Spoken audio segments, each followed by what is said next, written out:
Salut, aujourd'hui on se retrouve pour une toute nouvelle vidéo. Aujourd'hui on va apprendre à faire une mousse et pour moi c'est ma mousse préférée, franchement celle que j'adore, celle que je peux manger comme ça fait vraiment du fromage blanc. Aujourd'hui on va apprendre à réaliser une ganache montée chocolat blanc vanille avec une bonne gousse de vanille, ce qui va apporter vraiment de la fraîcheur à votre ganache montée, c'est vraiment excellent. Pour cette recette il n'y a rien de plus simple, il faut du chocolat blanc, la crème 35% de matière grasse pour qu'elle puisse monter, de gélatine et évidemment de gousse de vanille. Donc cette recette là vous la trouvez évidemment dans mon livre Les pâtisseries d'Alexis à la page 27. Ma recette aussi est disponible sur mon compte Instagram, donc vous pouvez jeter un petit coup d'œil sur mon compte Instagram pour trouver la recette. J'espère que vous êtes prêts, j'espère que vous avez mis votre tablier comme moi. On va réaliser aujourd'hui ma mousse préférée, donc c'est parti, à vos spatules!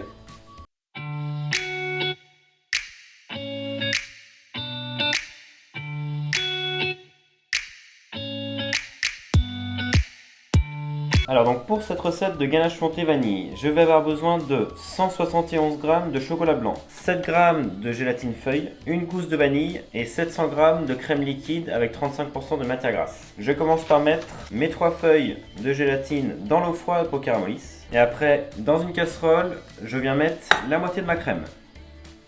Et je viens fendre ma gousse de vanille en deux. Je retire bien en grattant à l'intérieur toutes les graines de vanille et je mets tout ça dedans. Et du coup je mets ma casserole à chauffer. Une fois que mon mélange bout, je viens égoutter mes feuilles de gélatine et je viens les mettre dedans pour qu'elles fondent. Et après je mets mon mélange sur mon chocolat blanc qui va faire fondre en fait mon chocolat blanc. Donc là je viens bien mélanger pour faire fondre le chocolat blanc. Une fois donc que votre chocolat blanc est bien fondu, vraiment qu'il n'y ait plus aucun morceau, je rajoute le reste de ma crème froide.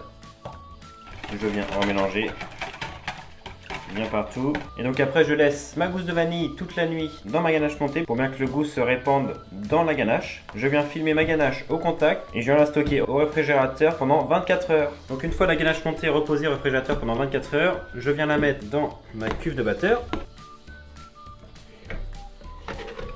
Avant de lancer ma ganache, j'enlève ma gousse de vanille. Et donc je vais monter ma ganache à vitesse moyenne. Alors il faut bien arrêter la ganache montée quand il commence à y avoir des bulles d'air sur les côtés. Donc là j'arrête. Vous voyez, oui, il y a une belle ganache montée. Une fois la ganache montée vanille, on obtient cette magnifique ganache montée. Un petit point technique, pourquoi est-ce que je monte justement ma ganache montée au batteur à vitesse moyenne. Donc comme mes crèmes chantilly, je les monte aussi à cette vitesse là. Parce qu'en fait si vous montez à très grande vitesse niveau visuel, en fait votre chantilly ou votre ganache montée, il y aura vraiment des bulles d'air. Ça facilitera pas votre dressage. Donc montez vos ganaches, tout ce qui est monté en crème en fait. Montez ça à vitesse moyenne, ça prend plus de temps mais le résultat est beaucoup mieux. J'espère que cette petite astuce vous a plu et vous dites-moi comment vous montez votre crème chantilly chez vous. J'espère que cette recette là vous a plu, n'hésitez pas à mettre un petit j'aime, n'hésitez pas à vous abonner si vous n'êtes pas encore abonné. Sur ma chaîne vous trouvez des recettes de pâtisserie simples que tout le monde peut faire à la maison avec pas beaucoup de matériel. Vous voyez là j'ai utilisé un batteur. On se retrouve dans 2 semaines pour une toute nouvelle recette de pâtisserie. À dans 2 semaines.